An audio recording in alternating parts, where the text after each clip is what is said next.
नमस्कार दोस्तों, मैं जीएस गौड़। आज हम बात कर रहे हैं कन्फ्यूशियस की। नेट जेआरएफ का एक महत्वपूर्ण टॉपिक। कन्फ्यूशियस एक चीनी महान दार्शनिक था, एक महान गुरु था, राजनीतिज्ञ था और अपन कह सकते हैं कि वो एक उपदेशक था और एक महान संत जिसे कहा जाता है वो कन्फ्यूशियस के हम इस नाम से, इन सभी नामों से जाना जाता है। कन्फ्यूशियस का जन्म जो हुआ था वो चीन के शानडोंग प्रांत, जिसे पुराने जमाने में लू नाम के नाम से जाना जाता था, वहां पर 550 ईसा पूर्व, यानी ये जो कन्फ्यूशियस थे वो महात्मा बुद्ध के समकालीन माने जाते हैं। तो इनका जन्म जो हुआ था वो 550 ईसा पूर्व में हुआ था शानडोंग में, और इनकी मृत्यु हुई थी 479 यानी 479 ईसा पूर्व। इनकी जन्म की तारीख भी कहीं कहीं लिखी हुई मिलती है। 28 सितंबर 550 ईस्वी में इनका जन्म माना जाता है और 11 अप्रैल 479 में इनकी मृत्यु, यानी लगभग 72 साल की उम्र में ये मृत्यु को प्राप्त हो गए।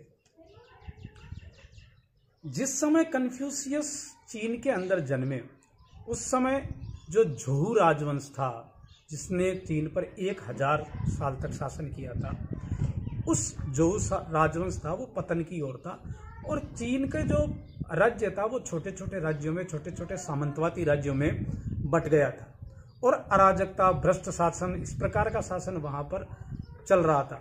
तो कन्फ्यूशियस का मेन जो थीम थी, जो दर्शन था, वो इसी आधार पर था कि एक आदर्श राज्य का निर्माण किया जा सके और एक आदर्श सम्राट की उस पर एक आदर्श सम्राट शासन करे और उसके लिए क्या नैतिक नियम हो, यानी सब कुछ उसका जो चारों तरफ राजदर्शन है वो नैतिकता के ऊपर सिमटा हुआ है।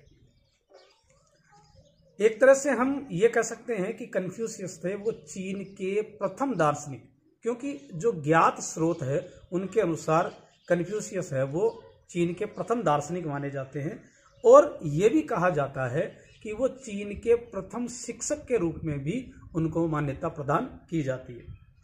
राजनीतिक दर्शन को यदि हम देखें तो उनकी सबसे बड़ी जो देन है, उन्होंने राजनीति को नैतिकता से जोड़ा, जबकि आप देखोगे आगे जाकर मैकियावेली जैसे विचारक जो है वो राजनीति को नैतिकता से पूर्णतया पृथक कर देते हैं, लेकिन यहाँ ये राजनीति को नैतिकता से जोड़कर राजनीति को औचित्य प्रदान करते दिखाई देते हैं। यानी ये नैतिकतापूर्ण एक प्रबल केंद्रीय सत्ता के समर्थक थे। जहां जिस समय चीन में अराजकता व्याप्त थी, सामंतवादी शासन था, भ्रष्ट शासन था, तो वहां पर एक ऐसे शासन की व्यवस्था करना चाहते थे जहां प्रबल केंद्रीय सत्ता हो, लेकिन वो केंद्रीय सत्ता निरंकुश नहीं हो, नैतिक नियमों पर आधारित हो। यही उनके राजदर्शन का केंद्रीय तत्व या राजनीतिक चिंतन का सार कहा जा सकता है। उनकी रचनाओं की यदि हम बात करें तो उन्होंने अपने जीवन में यद्यपि कोई विधिवत लेख नहीं लिखे, उन्होंने कोई किताब की रचना नहीं की, लेकिन फिर भी उनके जो विचार थे उनके आधार पर उन्होंने जो लेख लिखे थे उनसे उनकी 5 किताबें लिखी हुई मानी जाती है, जिनमें पहली है सूचिंग। ये कुछ नाम चीनी नाम है, लेकिन मैं बता देता हूँ कि इनके अंदर क्या क्या है। पहली किताब है सूचिंग। इसमें चीन के प्राचीन जो इतिहास है, वहाँ के जो राजवंश है, उनका एक सिंह अवलोकन किया गया है, यानी राजवंशों का कंप्लीट उसमें चर्चा की गई है। और साथ में जो ये किताब है सूचिंग, इसमें नैतिक उपदेश भी दिए गए हैं। दूसरी जो उनकी किताब है वो है सीचिंग। इसमें श्रद्धा और भक्ति प्रदान प्राचीन काव्यात्मक स्तुतियों का संकलन किया गया है। तीसरी जो उनकी किताब है वो ई चिंग मानी जाती है, केवल ई नाम भी कई जगह मिलता है, जो ज्योतिष विद्या से संबंधित किताब है। चौथी उनकी किताब है ली ची। ली अलग नाम है, ची अलग नाम है, जिसमें धार्मिक और प्राचीन आचार विचार, यानी किस प्रकार से धर्म था, लोगों का राज्य में किस प्रकार आचार विचार होने चाहिए, व्यवहार होना चाहिए, उन विचारों का संग्रह इस पुस्तक में किया गया। और उनकी जो अंत में पुस्तक लिखी गई थी वो थी छुन और छुयु। छुन का अर्थ होता है शिशिर और छुयु का अर्थ होता है बसंत, यानी शिशिर और बसंत इस नाम से उन्होंने जो अंतिम किताब लिखी थी। इसके अलावा उनके जो शिष्य थे उन्होंने उनकी कुछ लेखों को प्रकाशित किया था, उनके विचारों को प्रकाशित किया था, जिनमें 3 नाम आते हैं जो उनके शिष्यों द्वारा प्रकाशित की गई थी। उनमें पहला है लुन यू, जो उनके शिष्यों का आपसी संवाद है, जो लगभग 100 वर्षों में लिखा गया, इसके 20 भाग है। दूसरी जो पुस्तक है उनकी तामियो, जिनमें उसने अपनी शिक्षा योजना दी है, कन्फ्यूशियस की जो प्रमुख शिक्षा योजना है उसको दी गई है, और उसमें नैतिक उपदेश भी दिए गए हैं। और तीसरी जो पुस्तक है वह है सियाओ चिंग, जो गृहस्थ धर्म के बारे में है, यानी गृहस्थों के नियम कैसे होने चाहिए, इनका इसमें उपदेश दिया गया है। कन्फ्यूशियस के विचार किन किन विचारकों से मिलते जुलते हैं, उनकी यदि हम बात करें तो उनसे जस्ट बाद में पैदा हुई है प्लेटो से उनके विचार मिलते जुलते, आगे हम बात करेंगे प्लेटो से विचार कैसे कैसे मिलते हैं। अरस्तु से उनके विचार मिलते जुलते हैं, हीगल से उनके विचार मिलते जुलते हैं, कुछ सुकरात से भी उनके विचार मिलते जुलते हैं, कौटिल्य और मैकाइवली ये कुछ विचारक है, या इनमें एक नाम और जोड़ सकते हैं हम, थॉमस मूर।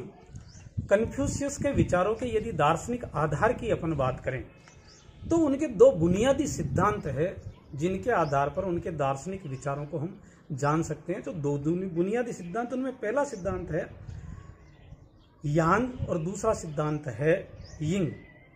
यांग और यिंग, यांग का अर्थ होता है स्वर्ग और यिंग का अर्थ होता है पृथ्वी, यानी इन 2 बुनियादी सिद्धांतों पर उनका पूरा दर्शन टिका हुआ है। यांग की यदि बात करें, स्वर्ग की यदि बात करें, तो कन्फ्यूशियस ये कहते हैं कि सृष्टि की स्वर्ग जो है वो सृष्टि की आधारभूत या सृजनात्मक शक्ति है, ये एक परम सत्ता है, या फिर इसे कह सकते हैं कि ये एक आध्यात्मिक सत्ता है, और ये जो स्वर्ग है यही समस्त नैतिकता का स्रोत है। यानी पूरी सृष्टि, पूरा ब्रह्मांड की जो व्यवस्था चलती है वो स्वर्ग से ही चलती है, और जो राजा है, जो सम्राट है, उसका और जो प्रजा है उसका सारा चित्रण उन्होंने इसी स्वर्ग के संदर्भ में, इसी यांग के संदर्भ में उन्होंने चित्रण किया है। और वो कहते हैं कि जो सम्राट होता है वो ईश्वर का प्रतिनिधि है, और सम्राट को इसी स्वर्ग के आधार पर जो पूरे संपूर्ण ब्रह्मांड की व्यवस्था का नियमन करता है, नैतिकता के आधार पर नियमन करता है, तो सम्राट जो इसी नैतिकता के आधार पर कार्य करता है, तो पृथ्वी पर आदर्श राज्य की स्थापना संभव है। यानी स्वर्ग को ही वो सभी, पृथ्वी पर जितना भी शासन चल रहा है, जितनी भी सृष्टि है, जितनी भी व्यवस्था है, उन सब का स्रोत वो स्वर्ग को मानता है। ये हो गया यांग। और दूसरा यिंग, जिसे वो पृथ्वी कहता है, वो ये कहता है कि समस्त जड़ जगत और मनुष्य का सामाजिक जीवन है पृथ्वी के ऊपर, यानी वह यहाँ पर व्यवहार में सांसारिक यथार्थ को पर्याप्त महत्व देता है।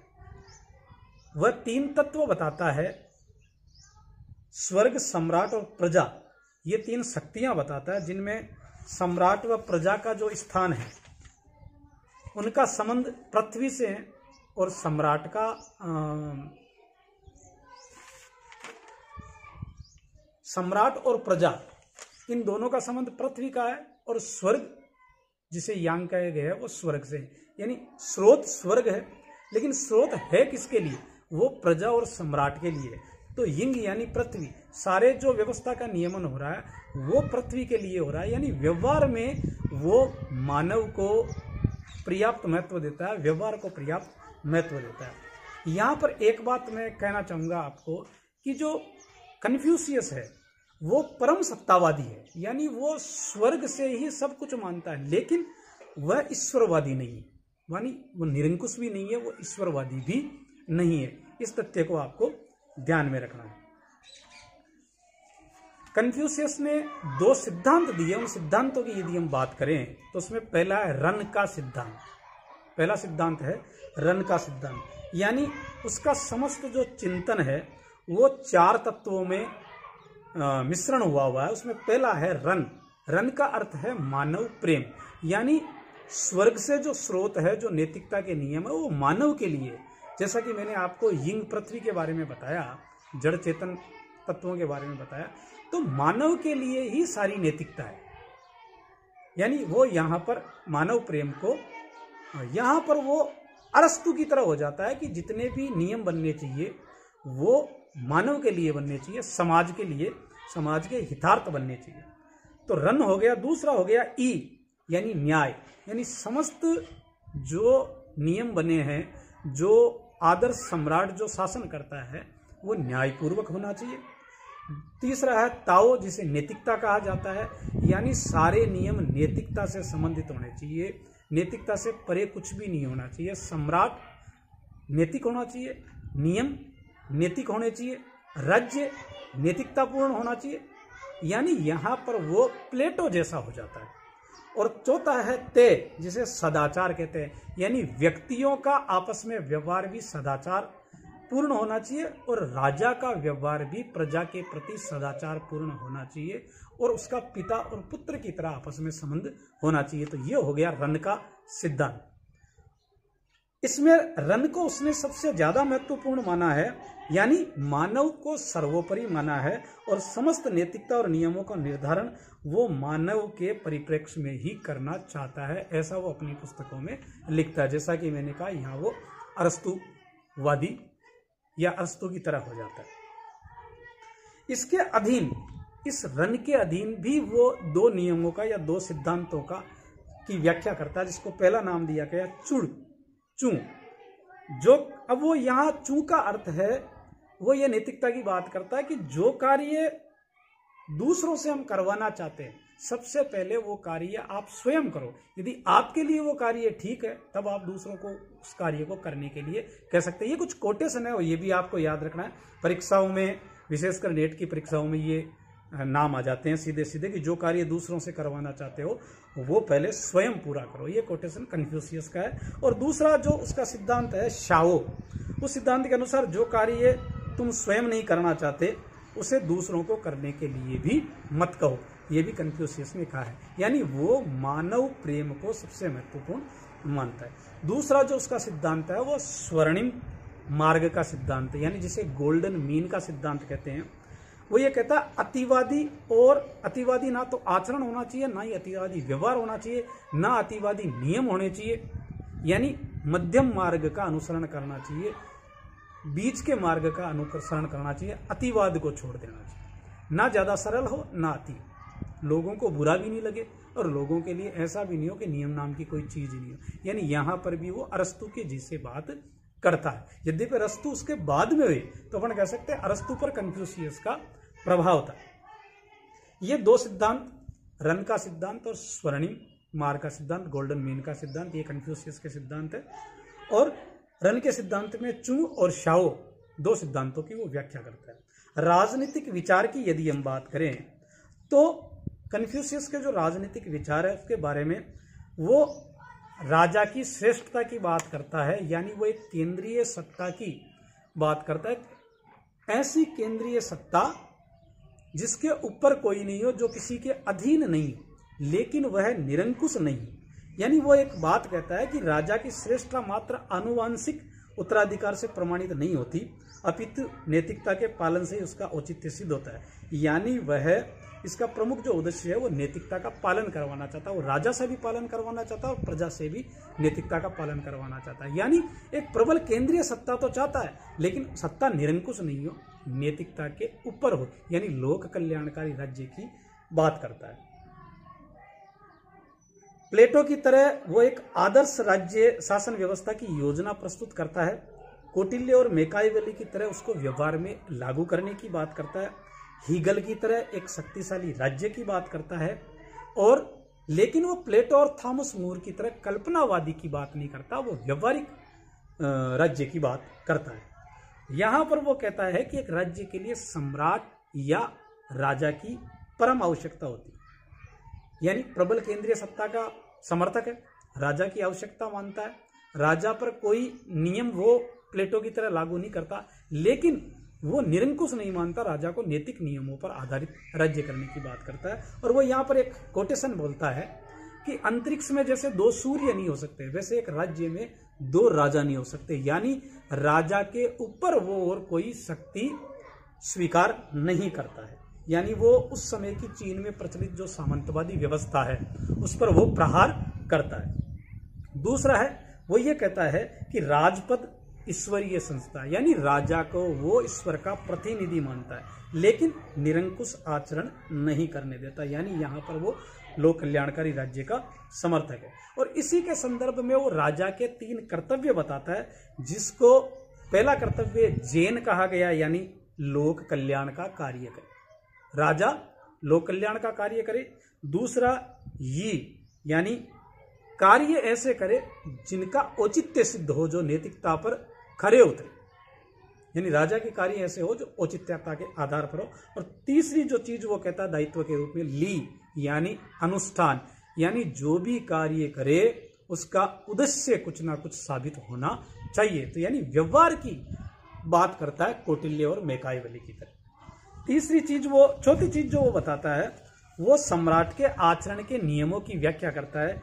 वो कौटिल्य की तरह, भारतीय विचारक कौटिल्य की तरह राजा के कुछ नियमों की बात करता है, और वो राजा के लिए 9 नियमों की बात करता है, यानी मंत्री परिषद की सलाह, उचित मंत्रियों को नियुक्त करना, मंत्री परिषद की सलाह मानना, कलाकारों को और प्रशासनिक अच्छे आदमियों को नियुक्त करना, उनको संरक्षण प्रदान करना, प्रतिभाशाली जो लोग होते हैं उनका सम्मान करना। इस प्रकार से वो 9 नियमों की बात करता है, यानी सम्राट का जो शासन हो वो बिल्कुल व्यवहारिक शासन हो। इसके अलावा वो सम्राट को 4 दोषों का परित्याग करने की बात भी करता है।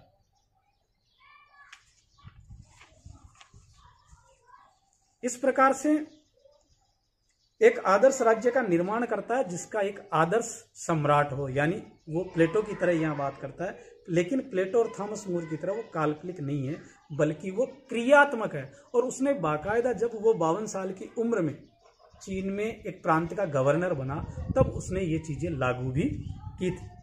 यानी यहाँ कह सकते हैं कि भारत का जो राम राज्य की कल्पना है उससे मिलता जुलता रूप उस कन्फ्यूशियस के राजनीतिक विचारों की क्रिया है।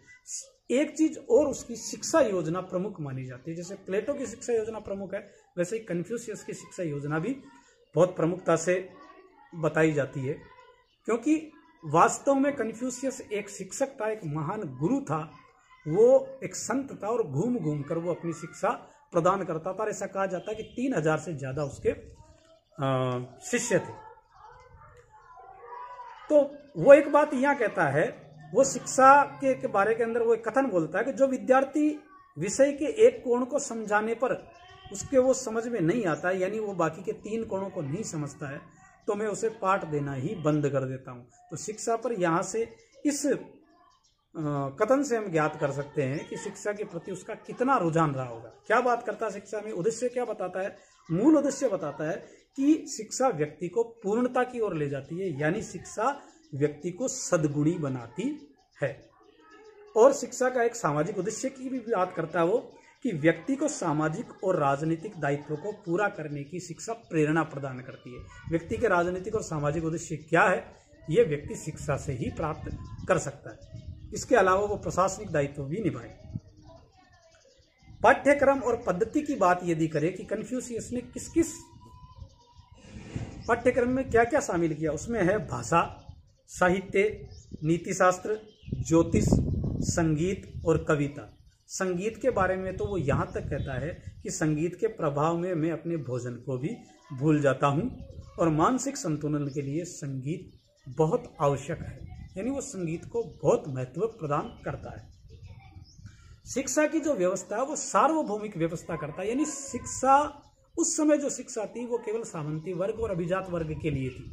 तो वो कहता है शिक्षा सबके लिए होनी चाहिए, क्योंकि शिक्षा से ही व्यक्ति अपने राजनीतिक और सामाजिक दायित्वों को जानता है। शिक्षा से ही एक राजा अपने नैतिक नियमों को जानता है, नैतिकता को जान पाता है। शिक्षा से ही पूरा का पूरा जो समाज है वो अपने दायित्वों को जानता है और सद्गुणी बन सकता है। यानी वो स्त्रियों के लिए भी शिक्षा की व्यवस्था करता है। लेकिन अगर अधिकारों की बात करें, प्रशासनिक पदों की बात करें, तो वो महिलाओं को राजनीति में पद देने का हिमायती नहीं है। यानी यहाँ अरस्तु की तरह हो गया और सार्वभौमिक शिक्षा में वो प्लेटो की तरह हो गया। दो विपरीत लोगों की या गुरु शिष्य की वो बात करता है। वो अधिकारों, सार्वभौमिक अधिकारों की बात नहीं करता है, लेकिन वो सार्वभौमिक शिक्षा की बात करता है। तो इस तरह से ये कन्फ्यूशियस के विचार थे। आशा करता हूं पसंद आया होगा। कमेंट बॉक्स में कमेंट जरूर करें। धन्यवाद।